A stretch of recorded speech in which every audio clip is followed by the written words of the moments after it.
थानेसर से कांग्रेस विधायक अशोक अरोड़ा ने हरियाणा न्यूज से खास बातचीत की। इस दौरान उन्होंने किसानों के दिल्ली कूच नेता प्रतिपक्ष को लेकर के उन्होंने बयान दिया। उन्होंने कहा कि सरकार किसानों को दिल्ली जाने दे और साथ ही नेता प्रतिपक्ष को लेकर बताया कि सभी विधायकों ने ऑब्जर्वर के सामने अपनी अपनी बातें रख दी थी। अब फैसला पार्टी नेतृत्व को करना है। 6 तारीख को किसानों ने दिल्ली कूच का ऐलान किया है। इसके साथ साथ नेता प्रतिपक्ष के चुनाव और राज्यसभा चुनाव पर चर्चा करने के लिए मेरे साथ कांग्रेस के वरिष्ठ नेता और विधायक अशोक अरोड़ा साहब मौजूद हैं। सर, सबसे पहले तो राज्यसभा चुनाव के लेकर चर्चा करना चाहूंगा। प्रक्रिया शुरू हो चुकी है, नॉमिनेशन जो प्रक्रिया है वो शुरू हो चुकी है। किस प्रकार से कांग्रेस का क्या रुख है? हालांकि नंबर्स की अगर बात की जाए तो आप के पास उतने पर्याप्त नंबर नहीं है, फिर भी कांग्रेस की क्या रणनीति रहने वाली राज्यसभा चुनाव को लेकर? देखिए, वैसे तो हाईकमान का निर्णय है कि हाईकमान क्या निर्णय लेगा इस चुनाव पे। तो मेरी व्यक्तिगत ये है कि संख्या बल आज भारतीय जनता पार्टी के पास है, तो सीधे तौर पे क्योंकि चुनाव है तो उन्हीं का उम्मीदवार जीतेगा। तो फैसला पार्टी लेगी। मेरे सामने तो शायद चुनाव नहीं लड़े। इसके साथ साथ सर बात की जाए तो किसानों की एक बड़ी कॉल फिर से आ रही है। 6 तारीख को दिल्ली कूच करने का ऐलान किया है। इस बार वो पैदल कूच करना चाहते हैं। क्या लगता है कि सरकार को इस बार परमिशन उनको दिल्ली जाने की देनी चाहिए? प्रजातंत्र के अंदर अपनी बात रखने का सबको अधिकार है। सरकार को उनकी बात सुननी चाहिए। और माननीय सर्वोच्च न्यायालय ने भी कहा है कि किसान शांति प्रिय तरीके से बगैर रास्ता रोके अगर दिल्ली जाते हैं तो उनको जाने देना चाहिए। तो हरियाणा प्रदेश की सरकार के साथ तो कोई उनकी लड़ाई नहीं, न हरियाणा प्रदेश की सरकार से कोई मान रहे हैं। केंद्र की सरकार से उन्हें बातचीत के लिए जाना चाहते हैं तो उनको शांति प्रिय तरीके से जाने देना चाहिए। सर, आप विपक्ष में हैं, आपने देखा होगा मंडियों के दौरे भी आपने किए थे, लोगों के बीच आप गए, किसानों के बीच आप रहते हैं।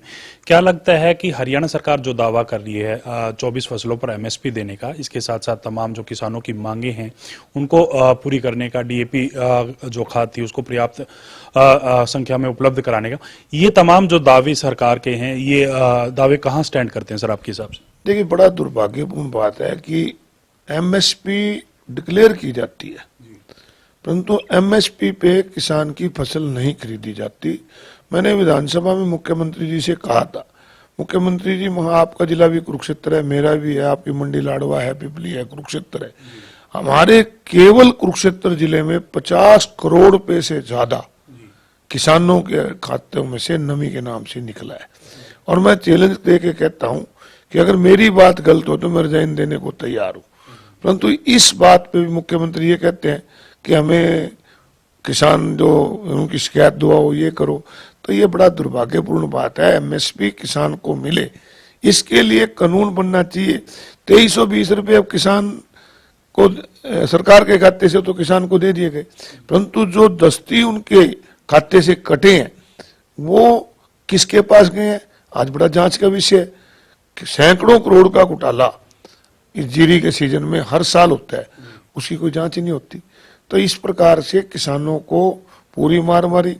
डीएपी खाद किसान को मौके पे मिली नहीं। डीएपी की जरूरत बिजाई पे होती है, अब खेत में आज जरूरत है और मिलेगी परसों, तो फिर कहीं ना कहीं किसान को नुकसान होगा। इन दोनों चीजों में सरकार पूरी तरह से फेल रही है।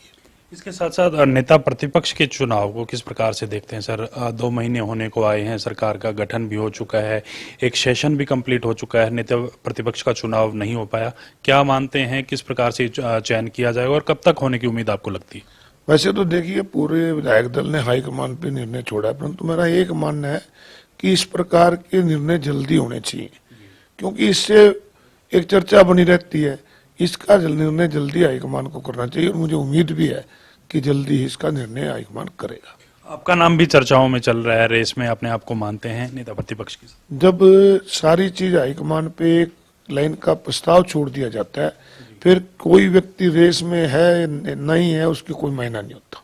शुक्रिया सर, बातचीत करने के लिए अशोक अरोड़ा साहब थे और इनकी तरफ से तमाम बातें हरियाणा न्यूज से खास बातचीत के दौरान की गई। तमाम बातों को लेकर इनका अपना एक स्टैंड है कि जो नेता प्रतिपक्ष का चुनाव है वो जल्द से जल्द हो जाना चाहिए और जो भी शीर्ष नेतृत्व नेता प्रतिपक्ष के तौर पर चुनेगा वो अपने तमाम जो विपक्ष की तमाम जो बातें हैं वो सदन में उठाएगा और सत्ता पक्ष को घेरने का प्रयास करेगा। साथ साथ किसानों को दिल्ली कूच को लेकर भी इनकी तरफ से कहा गया है कि किसान केंद्र से अपनी मांगे मनवाने के लिए जाना चाहते हैं तो उनको जाने दिया जाए। कैमरामैन राजेश के साथ मैं रवि कालीरमन, हरियाणा न्यूज, चंडीगढ़।